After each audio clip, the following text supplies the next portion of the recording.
Well, good evening, Great Neck. Hoping you're doing well out here on the 16th hole. And I was wondering if you've ever found yourself in a terrible predicament. Have you ever hit a really good hybrid or a really good long iron only to find yourself in a very tough shot?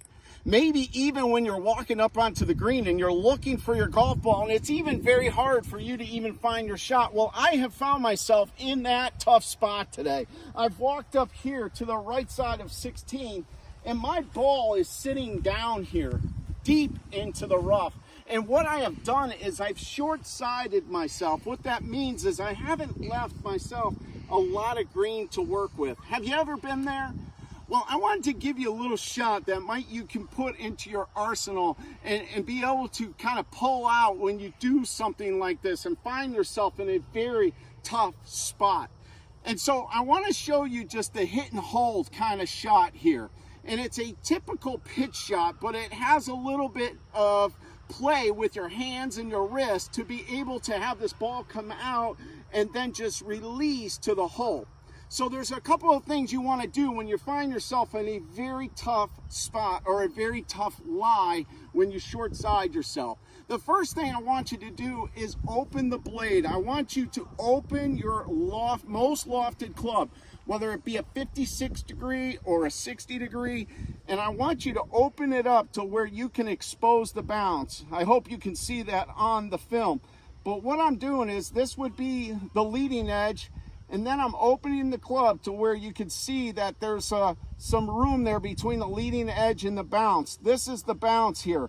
And this is the part of the club that we want to actually utilize in this shot.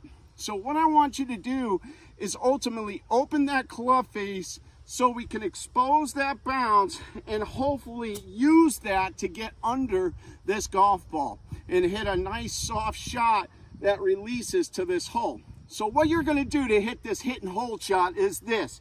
You're going to set the ball forward in your stance towards your lead leg. You're going to have both hands either at the ball or a little bit ahead of the ball. And you're going to have a lot of your weight on your front side. And the only thing I want you to do is to be able to cock your wrist straight up. Just do that straight up from the ball. Cock your wrist. And what you want to do is just drop the club on the ball. That's it.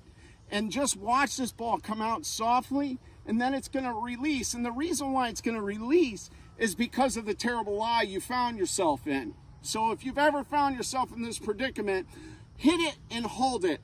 And I'm going to try to show and demonstrate this shot for you. So I'm just right of the 16th hole, back right pin placement, terrible lie. I'm going to open up the blade. I'm going to open up the blade and then take my grip. That's very important. You want to open up the club face first and then take your grip. Once you get your grip, the ball's going to be forward. You're going to have a lot of your weight left, and all you're thinking about is hinging your wrist up and then dropping it right back on the ball. Something like this.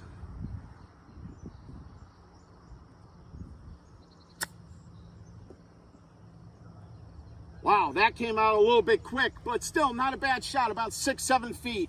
Here's the deal. If you ever find yourself in a really tough place, short side, take that wedge, open it up, get that weight left on your left, or your lead leg, I should say, because some of you are left-handed players. So your lead leg, get a lot of weight left, and then just hinge it, hold it, and drop it right back on the ball. You're going to hit a lot of good golf shots just like that and lower your scores.